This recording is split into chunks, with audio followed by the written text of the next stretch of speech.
Hello बच्चों, let's have a look at this question which says which does not act as Bronsted acid.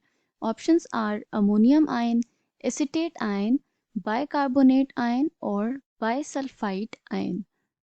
तो ये चार species हमें provided हैं जिसमें से हमें फिगर आउट करना है कि कौन सी स्पीशी ब्रॉन्स्टेड एसिड की तरह एक्ट नहीं कर सकती है.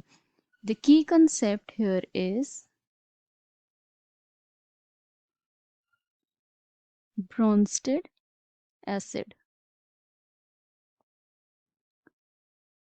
पहले हम ब्रॉन्स्टेड एसिड समझ लेते हैं कौन सी स्पीशीज़ होती हैं या कौन सी स्पीशीज़ को हम एज ब्रॉन्स्टेड एसिड क्लासिफाई करते हैं. तो according to this concept, that is Bronsted concept, acids कौन से स्पीशीज़ होते हैं? Acids are all those species which are able to donate a proton.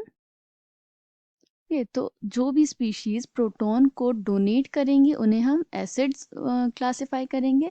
और एसिड्स जब प्रोटॉन को डोनेट कर देती हैं उसके बाद जो रिजल्टिंग स्पीशी फॉर्म होती है that is known as conjugate acid.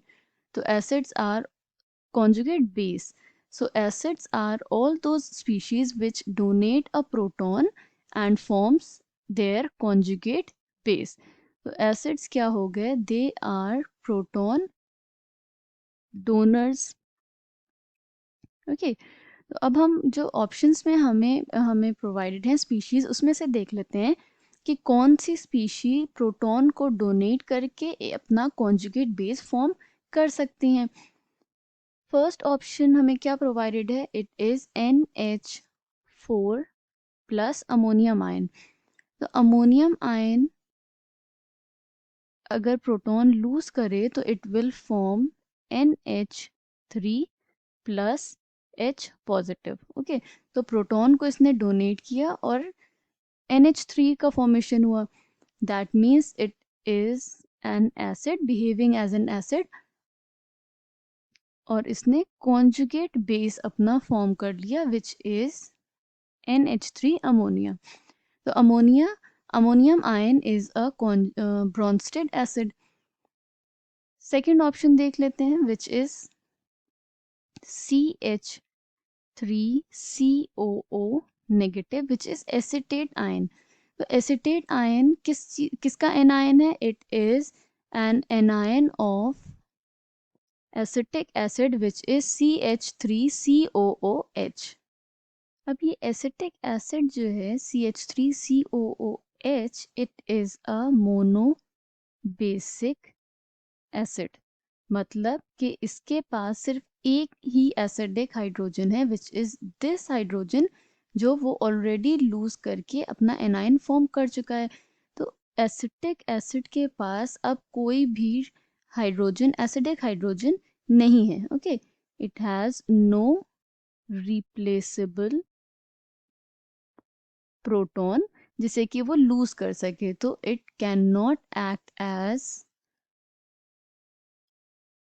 Acid.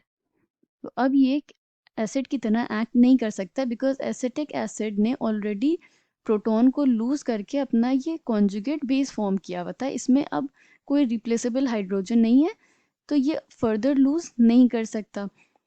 Third option देख लेते हैं which is HCO3 negative which is bicarbonate ion.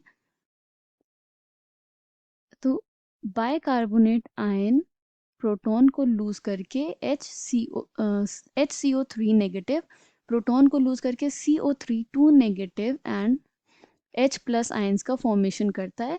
तो ये प्रोटॉन को लूज करके अपना कॉन्जुगेट बेस फॉर्म कर रहा है. तो it is a Brønsted base. Last option देख लेते हैं विच इज HSO3 नेगेटिव.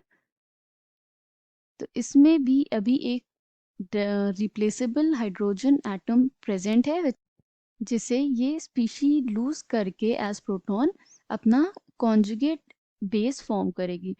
तो क्या कॉन्जुगेट बेस फॉर्म होगा? It will be SO4 2 SO3. It will be 3 क्योंकि सल्फाइड आयन है. बाइसल्फाइड प्रोटॉन को लूज करके सल्फाइड आयन फॉर्म करेगी अलोंग विद अ प्रोटॉन जिसने लूज कर दिया है. The bisulfite ion is also capable of losing a proton and forming its conjugate base, which is sulfite ion. So we can say that the one which does not act as Bronsted acid is acetate ion, which is CH3COOH. I hope you understood it well. Thank you and best of luck.